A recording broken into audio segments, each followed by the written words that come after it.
अहिले कमलादी काठमाडौँमा फलामै फलामको गुजुल्टो जस्तो देखिने विशाल टावर निर्माणाधीन छ। कमलादी गणेश परिसर अगाडि बन्दैछ sky walk tower. Sky is no more higher भन्ने नाराका साथ परियोजना अघि बढिरहेको छ। प्रोजेक्ट 23 रोपनी क्षेत्रफलमा फैलिएको छ। स्काई वाक टावरको उचाइ करिब 230 फिटको हुनेछ र जसको माथिल्लो भागमा सिसाको भुइँ भएको ठाउँमा हिँड्न सकिनेछ र आकाशमै हिँडेको अनुभूति समेत गर्न सकिनेछ। यस परिसरभित्र स्काई वाक त प्रमुख आकर्षण नै भयो, तर त्यसका अलावा हरित बगैँचा, hotel, restaurant, swimming pool, gym and fitness लगायत अफिस बिल्डिङ्सहरू पनि हुनेछन्। कामको पछिल्लो अवस्था हेर्दा अहिले फलामलाई चाहिँ रङ लगाएर सेतो बनाइएको र माथि सिसा हाल्न अझै बाँकी रहेको हामी देख्न सक्दछौँ र प्रोजेक्ट अब आउने दशैँसम्म सम्पन्न हुने प्रबल सम्भावना देखिन्छ। अहिले पुरानो बस पार्क भएको क्षेत्रमा अर्को भव्य बिल्डिङ निर्माण हुँदैछ, काठमाडौँ भ्यू टावर। अहिले निर्माणाधीन भ्यू टावरमा पहिला बस पार्क थियो र सो बस पार्क खुला मञ्चमा सारिएको थियो, तर खुला मञ्चबाट पनि अहिले बस पार्क भने विस्थापित भएको छ। यो परियोजना निर्माण पश्चात भने अत्याधुनिक स्मार्ट बस पार्क बन्नेछ यस ठाउँमा। 23 रोपनीभन्दा बढी क्षेत्रफलमा फैलिएको छ यस परियोजना। 33 तले भ्यू टावरको पहिलो 3 तला बेसमेन्ट पार्किङ हुनेछ भने बाँकी तलाहरूमा पसल, रेस्टुराँ, कार्यालयहरू, अपार्टमेन्ट कम्प्लेक्सेस र सबैभन्दा माथिल्लो तलामा भने भ्युइङ प्लेटफर्म हुनेछ, जहाँ बसेर मौसम खुलेको असमय हिम श्रृङ्खलाहरू र काठमाडौँ उपत्यकाको मनोरम दृश्य निहाल्न सकिनेछ। बुट मोडलमा बन्न लागिरहेको यो भ्यू टावर निर्माणका लागि 50% सेयर जलेश्वर स्वच्छन्द एन्ड बुइकोई बिल्डर्स प्राइभेट लिमिटेड, 40% मिग नेपालको छ भने बाँकी 10% आइडिएफआर नेपालको छ। धरहरा पुनर्निर्माण गरिरहेको कम्पनी रमन कन्स्ट्रक्सनका अनुसार सुन्धारा पुनर्निर्माणको काम 80% सम्पन्न भएको छ। 3 अर्ब 8 करोड रुपैयाँ लागतको यो आयोजनामा अहिलेसम्म 2 अर्ब 20 करोडको काम सकिएको ठेकेदार कम्पनीले जनाएको छ। अब आउने असोजसम्म सङ्ग्रहालय बाहेक अरू सम्पूर्ण काम पुरा हुने उक्त कम्पनीले जनाएको छ।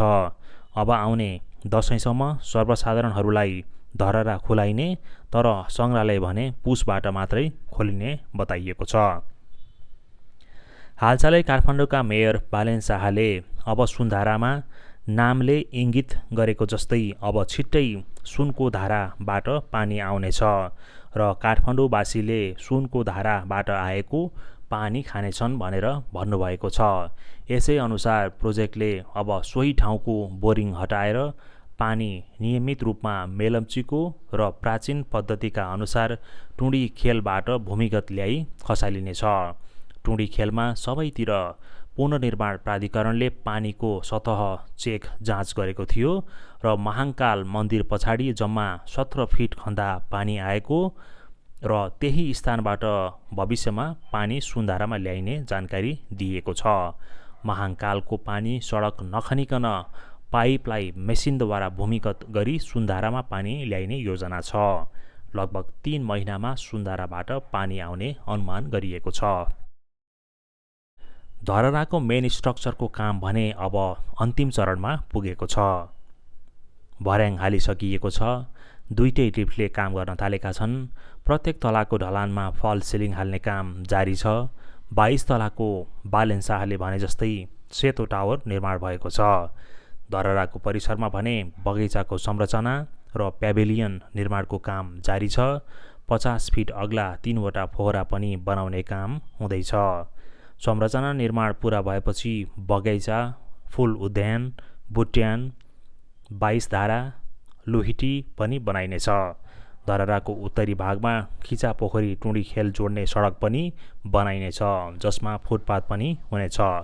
सडक किनार 2वटा संरचनाहरू बन्दैछन्। एउटा सेन्ट्रल युटिलिटी बिल्डिङ CUB र अर्को फुड कोर्ट पनि हो। 42 रोपनी क्षेत्रफलमा फैलिने धरहरा सङ्ग्रहालय, फुड कोर्ट र CUB भवनहरू बाहेक अरू सबै खुल्ला स्थलमा परिणत गरिनेछ। त भविष्यमा धरहरा पुनर्निर्माणको काम के कस्तो हुनेछ?